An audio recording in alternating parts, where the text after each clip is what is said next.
Good morning, everyone. Happy Tuesday, and it's Alicia, and welcome back to my channel. And if you're new, and thank you for stopping by. I can't believe how many new people we've had join in the last week, and it really, I appreciate it very much. And it's interesting all the different places that you've come from, and it's interesting for me to see how you get directed to our little crazy environment where we talk about making and mistakes in making and prototype and all sorts of fun projects. Well, you can see behind me, look guys, you see? No mess. Everything is like cleaned up. I kept thinking we were finished, and with this job it seemed like it was never ending. We were done, and then we weren't done because we found something else to do, and then we found something else to do, but we are actually now pretty much wrapping up, which is amazing, and we are starting to pack for our epic trip.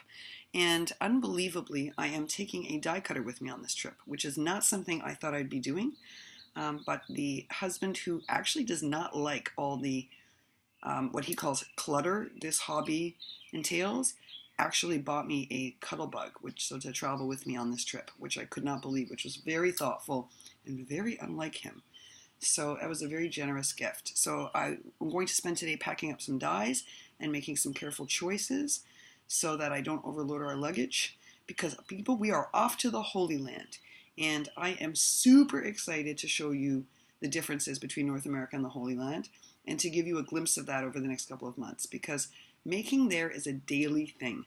It is not something that is reserved just for the creative. Making is part of a daily life there. So there are all sorts of notion streets where there's pom-pom tassels and all sorts of trim shops, and then there's their dollar stores carry huge crafting sections. So I think you're going to be blown away by some of what I share with you over the next few months, and you'll just get to see what the Holy Land actually looks like, which I think for many of you will be really interesting. Anyway, I'm going to sadly have to limit my swapping just because it's really expensive to ship anything there, and it's really expensive to ship. It's actually less expensive to ship from there. It's really expensive to send anything there.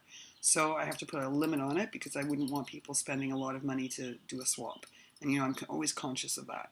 So, but flat mail is possible, and that's really amazing. And so that's something that it's interesting. When I did the flat mail challenge, I never thought about that and about swapping in the Holy Land. But now that we know how to do flat mail, and we see it's possible to do really cool flat mail for, $2 or less, $1 or less, $5 or less, I can send flat mail. It's amazing.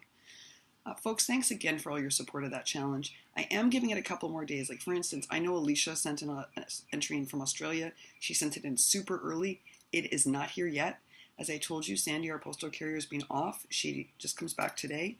I suspect she'll be delivering Alicia's package to me today.